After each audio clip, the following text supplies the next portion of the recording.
우리 그리스도인들이 가장 많이 쓰는 말 가운데 하나가 땅끝까지 이르러, 이런 말입니다. 많이 하기도 하고 많이 듣기도 합니다. 그런데 그와 반대로 땅끝이라고 하는 말에 실감을 하지 못하고 말을 사용합니다. 저도 그랬습니다. 그런데 1987년 제가 선교사가 되어서 선교지로 갈 때 이 말이 이해가 되었습니다. 서울에서 LA까지 무려 10몇 시간 타고 도착을 했습니다. 그리고 그곳에서 다시 마이애미까지 건너갔습니다. 비행기를 갈아타고 브라질을 넘어서 아르헨티나에 도착을 했습니다. 또다시 비행기를 타고 안데스 산맥을 넘어서 칠레 산티아고 공항에 도착을 했습니다. 무려 출발 이후로 35시간이 걸렸습니다. 그래도 그때는 비행기만 타고 갔으니까 별로 힘들지 않았습니다. 그런데 이번에 이 땅끝의 의미를 다시 새롭게 알게 되었습니다. 지난 월요일 새벽 6시에 집에서 출발했습니다. 서울까지 갔습니다. 서울에서 인도네시아 자카르타 공항까지 거의 7시간 걸렸습니다. 날은 이미 저물어서 갈 수 없어 거기 잤습니다. 다시 일어나 비행기로 2시간, 2차선 길을 꼬불꼬불 6시간 걸려서 도착했는데 목적지에 못 와서 또 하루를 더 잤습니다. 셋째 날에 일어나 3시간을 달립니다. 이번엔 사륜 구동으로 바꾸어 탔습니다. 험하고 험한 산길을 3시간 넘게 달려 출발한 후 3일 만에 드디어 오지인 로앙안에 도착했습니다. 3일 동안 달려도 도착을 할 수 없는 먼 길, 과연 멀고도 험한 길이었습니다.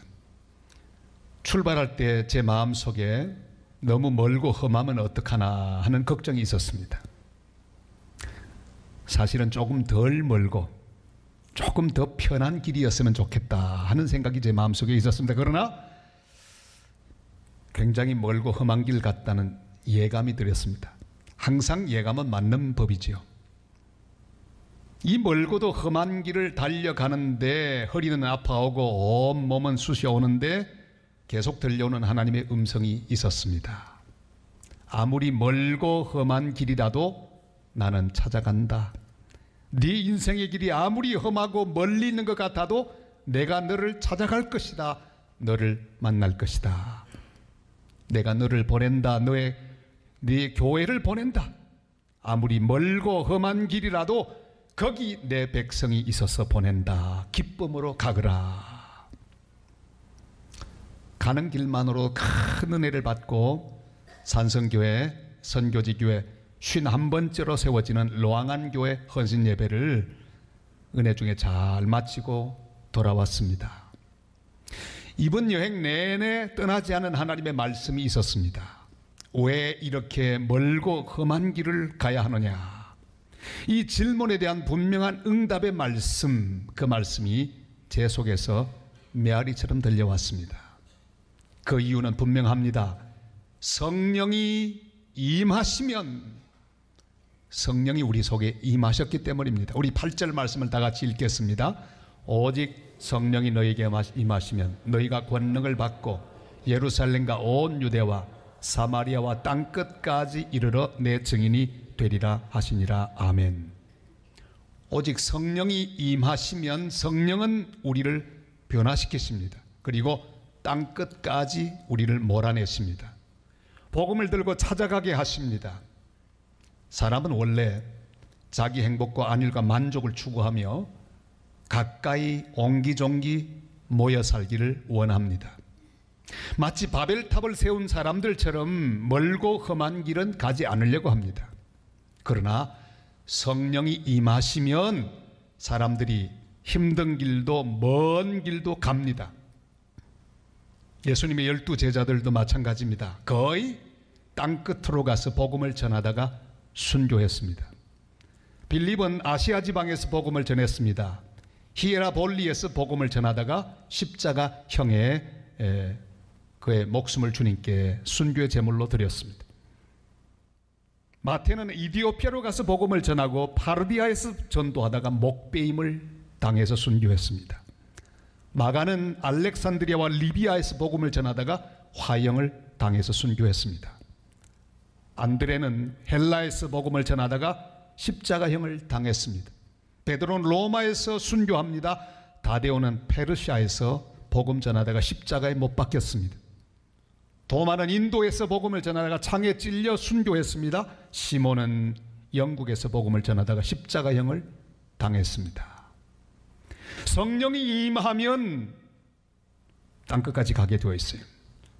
1806년 미국 동부에 윌리엄스 대학이 있었는데 거기 예수를 믿는 사람들이 수요일마다 모여서 기도회를 열었습니다. 정원에서 모여 기도회를 하는데 어느 날 비가 쏟아졌습니다. 모두 흩어졌는데 사무엘즈와 4명의 친구는 흩어지지 않고 근처에 건초더미 밑으로 들어가서 기도합니다. 그런데 성령의 불이 그곳에 임했습니다. 그들은 모두 땅끝까지 가는 일에 마음을 두고 선교의 불씨들이 되었습니다. 얼마 뒤에 무디가 강사로 온 헬몬산 기도회에서 그 불은 다시 불타올랐습니다. 존 모터와 함께 학생 자원 운동이 시작이 되었습니다. 그리고 무려 2만 명의 선교사가 땅끝까지 흩어졌습니다. 성령이 임하시면 땅끝까지 이르러 복음을 전하는 사람이 됩니다. 왜냐하면 성령이 바로 주님의 마음이요 주의 영이 바로 성령이시기 때문입니다. 하나님의 사랑이 임하면 하나님이 사랑하는 땅끝의 사람을 사랑할 수밖에 없기 때문입니다. 예수님은 이런 양 비유를 말씀하셨습니다. 양을 한 마리 잃어버리면 99마리를 들판에 그냥 두고 한 마리 찾아내기까지 찾아다니신다고 말씀하셨습니다. 누가복음 15장 4절이 이렇게 말씀하죠. 다 같이요.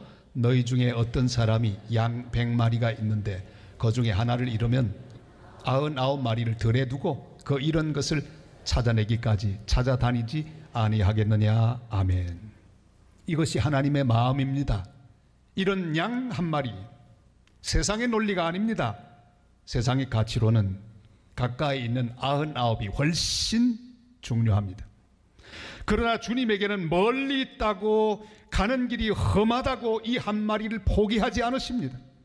아무리 멀리 있어도 가십니다. 여러분 사랑하는 자녀가 저 먼 나라에서 어려운 일을 당하고 있다고 하면 가시지 않겠습니까? 사랑하면 멀지 않습니다. 험하지 않습니다. 하나님이 세상을 이처럼 사랑하시기에 저 열방 땅끝에 있는 한 영혼을 그토록 사랑하시기에 성령이 임한 사람은 눈을 그쪽으로 돌리고 땅끝까지 갈 수밖에 없습니다. 아무리 멀리 떨어져 있어도 가십니다. 아무리 험한 골짝 가시밭길에 고립되어 있어도 찾을 때까지 찾으시는 하나님이십니다. 그리스도의 영이 있는 자도 같이 생각합니다. 아무리 멀어도 멀다고 하지 않습니다. 아무리 험해도 험하다고 하지 않습니다. 그래서 우리는 노래합니다. 아버지 당신의 마음이 있는 곳에 나의 마음이 있기를 원해요.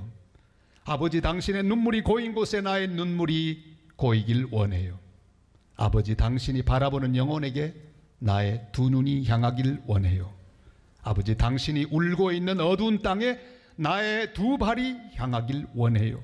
나의 마음이 아버지의 마음 알아 내 모든 뜻 아버지의 뜻이 될 수 있기를 나의 온몸이 아버지의 마음 알아 내 모든 삶 당신의 삶 되기를. 그렇게 우리는 노래합니다. 땅끝에 아버지의 마음이 있습니다. 그래서 성천하시면서 모든 하나님 자녀들에게 땅끝까지 가라고 말씀하셨습니다. 제자들에게 남긴 마지막 명령을 지상명령이라고 합니다. 가장 귀한 명령이라 그 말씀이죠. 마태복음 28장 19절 20절 다 같이 한번 읽겠습니다. 그러므로 너희는 가서 모든 민족을 제자로 삼아 아버지와 아들과 성령의 이름으로 세례를 베풀고 내가 너희에게 분부한 모든 것을 가르쳐 지키게 하라. 볼지어다 내가 세상 끝날까지 너희와 항상 함께 있으리라 하시니라. 아멘. 모든 민족에게 가라고 말씀하십니다. 땅끝에 살고 있는 민족이라도 가서 복음을 전하라고 말씀하십니다. 오지에 있는 아직도 복음을 듣지 못하고 있는 자들에게 가서 복음을 전하라고 말씀하십니다. 제게는 아주 좋은 여러 친구들이 있습니다. 최근에 가까이 지내던, 학교도 같이 다니고 교회도 같이 사역을 하던 가까운 친구가 주님 부름을 받고 떠났습니다. 그는 인도네시아에서 오랫동안 복음을 전했던 서성민 선교사입니다. 이번에 여행 중에 그의 일기, 글을 한번 다시 읽었습니다. 그는 이렇게 기도했습니다. 주님, 수마트라 땅이 배 앞창을 통해 보입니다. 이 섬을 구원하여 주옵소서. 이 섬에는 아직 복음을 접해보지 못한 수많은 종족이 있습니다. 주여, 저들에게 복음을 전할 뜨거운 열정을 주옵소서. 특히 람풍족 200만 명을 위한 새로운 비전과 도전의 용기를 주옵소서. 부족한 종이 순다 해협을 건널 때마다 복음의 진전이 있게 하옵소서. 암흑의 땅이 주의 광명으로 빛나게 하옵소서. 꿈과 비전을 갖고 다시 수마트라를 밟습니다. 돌아올 때에는 선교 열매로 가득 찬 기쁨과 감사로 충만하게 하옵소서. 오늘도 주님의 고난을 기억하며 맡겨주신 사명 온전히 감당하도록 새로운 능력으로 충만케 하옵소서. 순다 해협을 건너는 선상에서. 그 친구를 생각하며 하나님께 묵상했습니다. 그의 아내도 몇 년 전에 먼저 주님 앞에 갔고 이제 그마저 떠나갔습니다. 그러나 그가 남긴 복음, 그가 세운 사람들은 지금도 인도네시아에서 계속해서 복음을 전하는 하나님의 사람으로 서 있습니다. 우리는 하나님의 은혜로 성령을 받은 하나님의 자녀가 되었습니다. 우리를 찾아오셔서 우리에게 구원을 주시고 기쁨을 주시고 비전을 주셨습니다. 오늘 다시 하나님의 성령으로 충만해져서 주님이 사랑하시는 소외된 자, 잊혀진 자, 멀리 있는 자들을 찾아가서 섬기고 복음을 전하는 복된 성도, 복된 교회 되시기를 주님의 이름으로 축원합니다. 성령이 임하시면 땅끝까지 이르러 주님의 증인이 될 것이라고 말씀하셨습니다. 그리고 주님은 하늘로 승천하셨습니다. 너무도 황홀한 장면이었습니다. 제자들은 황홀경에 빠져 쳐다보고 있었습니다. 사람의 눈으로 볼 수 있는 가장 놀라운 광경입니다. 이보다 더 영광스러운 모습은 없습니다.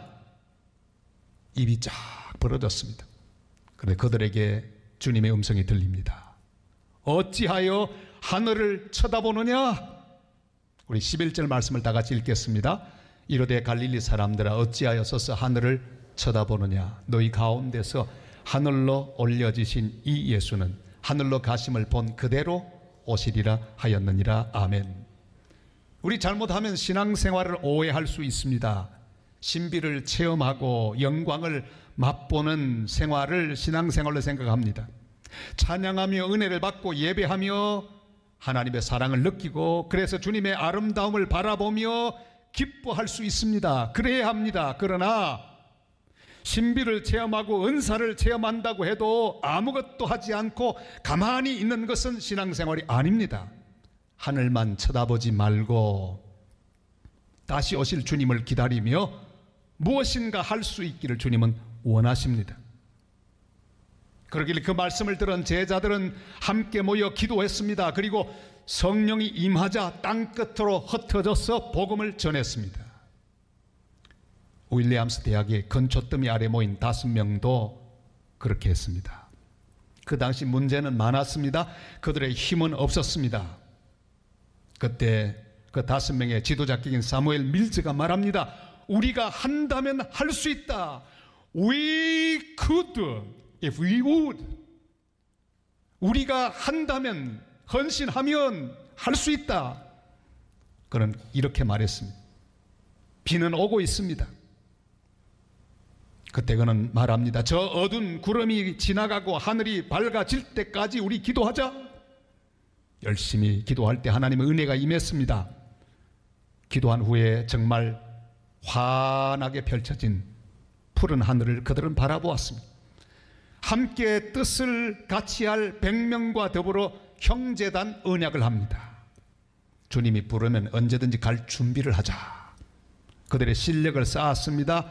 여러 가지 준비를 했습니다. 그리고 교단을 찾아갑니다. 자기들을 파송해 줄 것을 요청합니다. 최초로 미국 교회 선교위원회가 그들 때문에 설립이 되었습니다. 그리하여 1930년대까지 무려 20만 명의 선교 헌신자가 일어났고 무려 2만 500명의 선교사를 파송하게 되었습니다.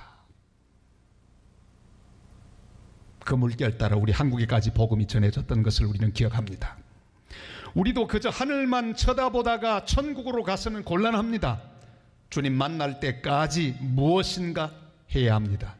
땅끝까지 복음을 전하는 주님의 명령을 수행하기 위해 내가 할 일이 무엇입니까?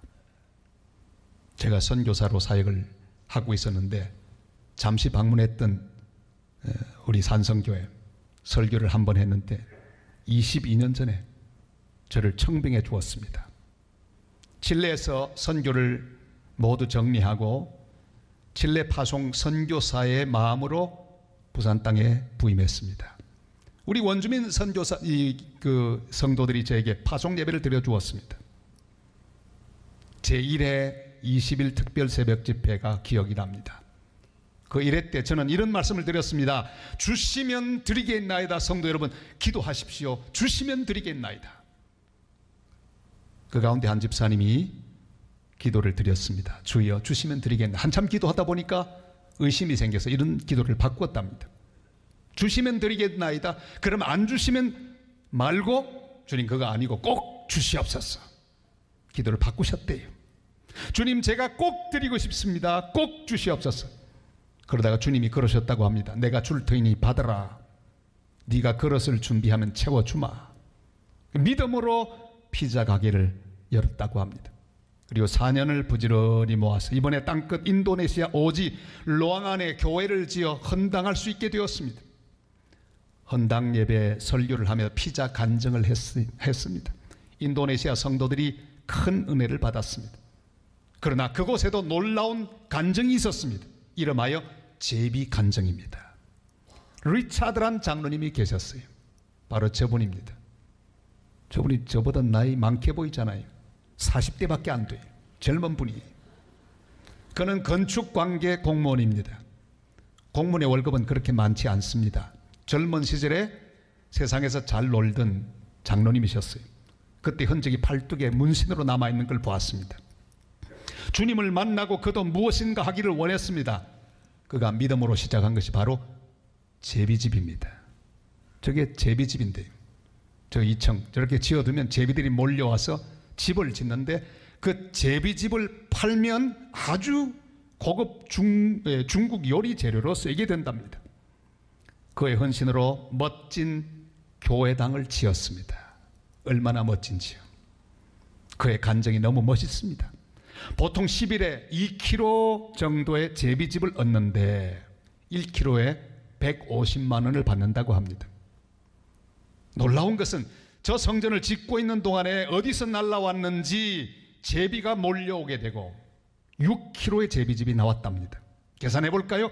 10일에 300만 원 수입 곱하기 3 하면 얼마죠? 900만 원. 그것을 모두 들여 성전을 멋지게 지어 봉헌했다고 합니다. 더 놀라운 것은 성전 공사를 다 끝냈더니 다시 제비집 생산량은 원위치가 되었다고 웃으며 간증했습니다. 그는 우리 방문 기간 동안 6시간을 운전해서 우리를 태우고 다시 6시간을 달렸고 비포장 산길 3시간 왕복 운전하고 다시 6시간 달려 우리를 공항에 내려주고 또 6시간을 기쁨으로 달려 집으로 돌아갔습니다. 그래서 제가 별명을 붙여주었습니다. 사자왕 리차드.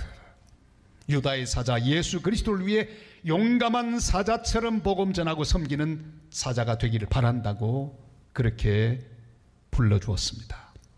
이번에 새로 피택된 중직자 여러분들 모두 사자왕 리차드처럼 인도네시아 리차드 장로님처럼 잘 섬기고 복음 잘 전하고 교회를 잘 세우는 복된 일꾼들 되시기를 주님의 이름으로 부탁을 드립니다.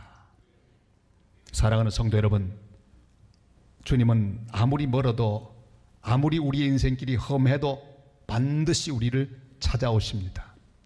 여리고성의 왕따 삭개오를 찾아오셨습니다. 베데스다 연못가에 가장 소외된 38년 된 병자를 찾아오셨습니다.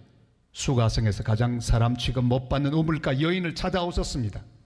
사람들에게 괄시천대받는 소경거지 바디메오를 찾아오셨습니다. 나인성 과부의 아들의 시체도 찾아오셨습니다. 미친 듯이 자기 몸을 상하게 하고 무덤 사이에 거주하던 거라사 광인도 찾아오셨습니다. 주님은 우리에게도 찾아오셨습니다. 어떤 상황에 있든지 주님은 찾아오실 것입니다. 내일도 찾아오시고 모레도 찾아오실 것입니다. 오늘 어떤 형편 가운데 있든지 찾아오시는 주님을 만나게 되시기를 바랍니다. 그가 구원하시고 그가 붙잡아 주실 것입니다. 주님은 우리에게 부탁하십니다. 내가 성령으로 채울 것이니 너는 너만 위해 살지 말고 땅 끝까지 이르러 내 증인 되거라. 아무리 멀어도 멀다고 하지 말고, 아무리 힘들어도 힘들다고 하지 말고 땅 끝까지 찾아가지라. 가서 복음을 전하거라. 가서 교회를 세우거라. 네가 못 가면 보내거라. 물질을 보내든지 사람을 보내든지 내 뜻을 이루거라. 땅 끝까지 이르러 내 증인 되거라. 주님의 이 부탁을, 가장 중요한 부탁을 마음에 새기고 땅 끝까지 이르러 주님의 증인되는 복된 성도, 복된 교회 되시기를 주님의 이름